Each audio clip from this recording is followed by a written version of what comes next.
Hai anak-anak sekalian, bersyukur kepada Tuhan kita boleh bertemu hari ini untuk belajar firman Tuhan.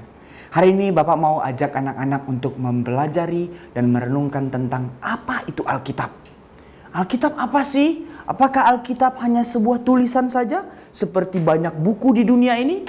Atau memang Alkitab adalah satu tulisan yang begitu penting, satu tulisan yang begitu khusus yang dinyatakan oleh Allah?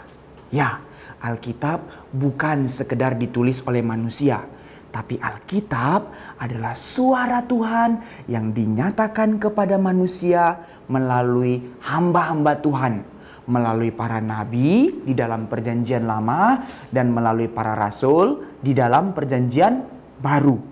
Tuhan pakai manusia untuk tulis isi hati Tuhan, untuk dinyatakan kepada Bapak, kepada anak-anak, kepada kita semua sebagai isi hati Tuhan yang mau Tuhan nyatakan kepada kita.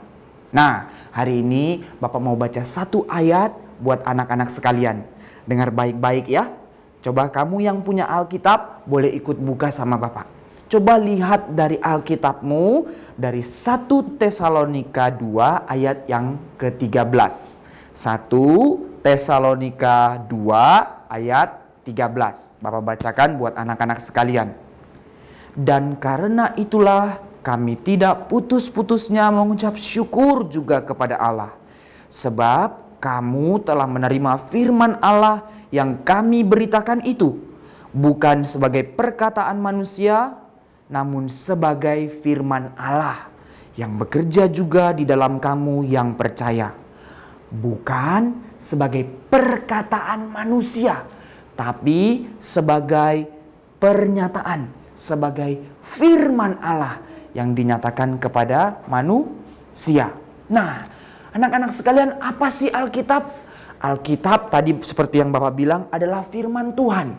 Alkitab ditulis ada berapa buku? Nah, coba lihat ya, harus ingat sebagai anak-anak Tuhan harus tahu apa itu firman Tuhan. Firman Tuhan ditulis di dalam perjanjian lama dan perjanjian baru. Perjanjian lama ada berapa kitab? Ayo lupa ya. Perjanjian lama itu ada 39 kitab. Sedangkan perjanjian baru ada 27 kitab.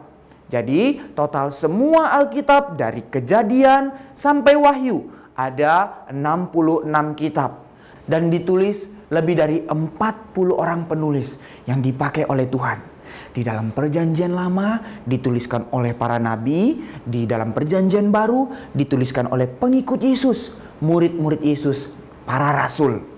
Anak-anak sekalian, untuk apa sih Alkitab dituliskan? Apa sih tujuan Tuhan menyatakan firman-Nya?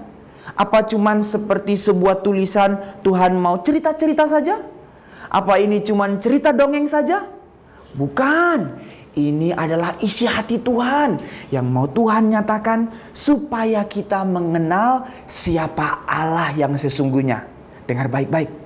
Tujuan Alkitab Tuhan nyatakan kepada kita supaya kita bisa mengenal siapa Allah yang sesungguhnya. Siapa Tuhan yang sesungguhnya.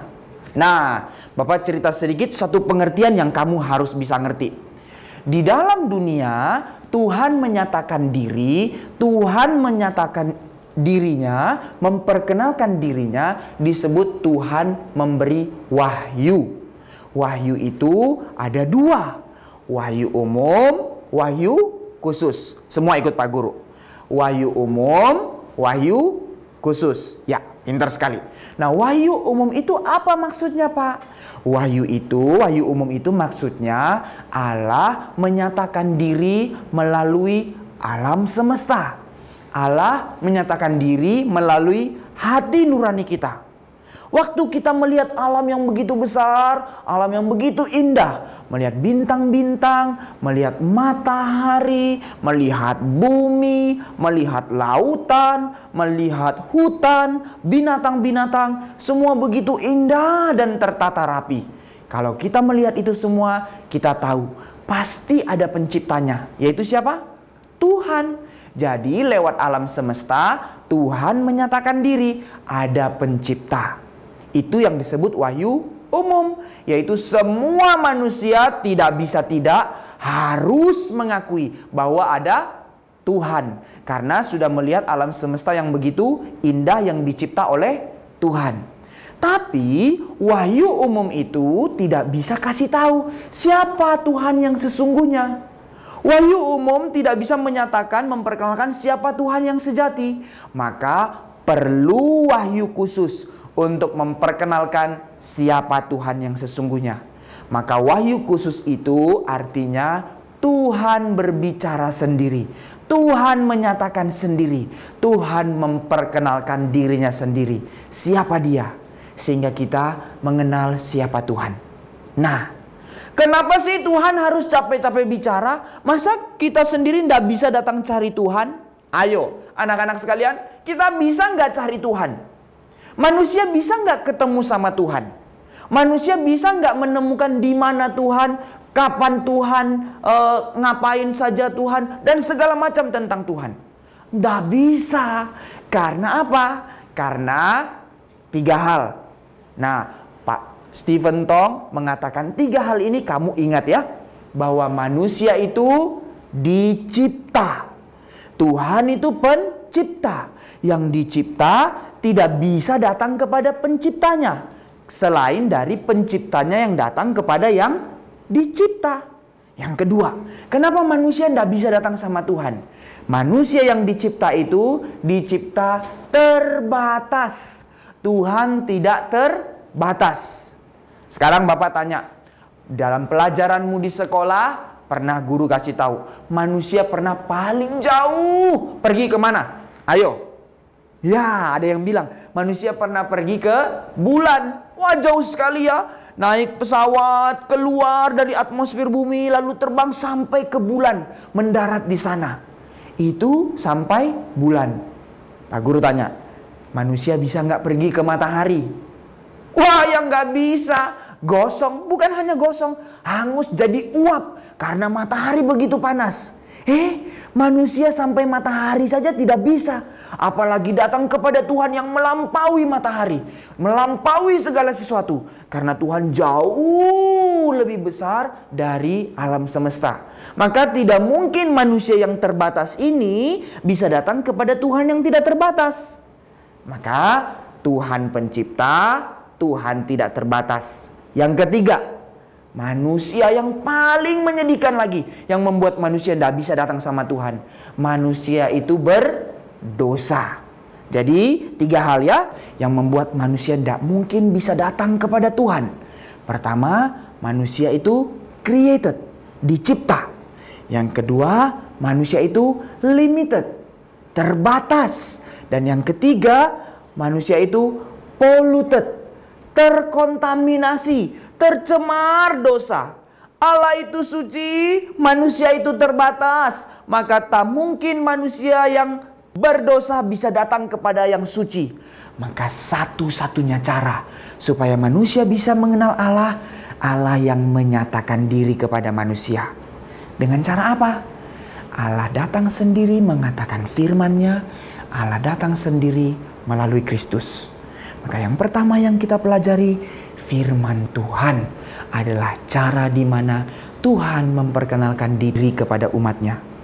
Oh, berapa besarnya cinta Tuhan. Kita yang sudah berdosa, Tuhan tidak buang. Kita yang sudah tercemar, Tuhan tidak singkirkan. Tapi Tuhan berbelas kasih datang kasih firman, supaya kita bisa mengenal Allah, supaya kita bisa memuliakan Allah, supaya kita bisa kembali dekat dengan Tuhan. Dengan cara apa? Baca firman Tuhan. Dengan kita bertekun baca firman Tuhan, kita bisa tahu siapa Tuhan. Maka ada tidak cara lain supaya kita bisa mengenal Tuhan selain dari baca Alkitab? Tidak ada. Oh, ada anak yang bilang, Pak, saya tidak mau baca Alkitab, saya malas. Saya maunya kenal Tuhan dengan cara lain saja. Nanti saya belajar ilmu pengetahuan, nanti saya lihat alam semesta, nanti saya dengar-dengar orang saja. Tak bisa. Yang terbaik dan satu-satunya jalan untuk bisa mengenal siapa Tuhan hanya melalui Alkitab. Sebab apa? Satu-satunya suara Tuhan yang dinyatakan untuk Tuhan berbicara kepada umatnya. Tuhan berbicara kepada kita, yaitu melalui Alkitab, melalui perjanjian lama, melalui perjanjian baru, yang dituliskan oleh para nabi dan para rasul. Anak-anak sekalian, kamu harus mengerti ini, ingat hal ini, bahwa suara Tuhan, isi hati Tuhan, supaya kita benar-benar mengenal Tuhan hanya melalui Alkitab. Maka kamu yang disebut anak-anak Tuhan, kamu yang disebut cinta Tuhan, tandanya apa?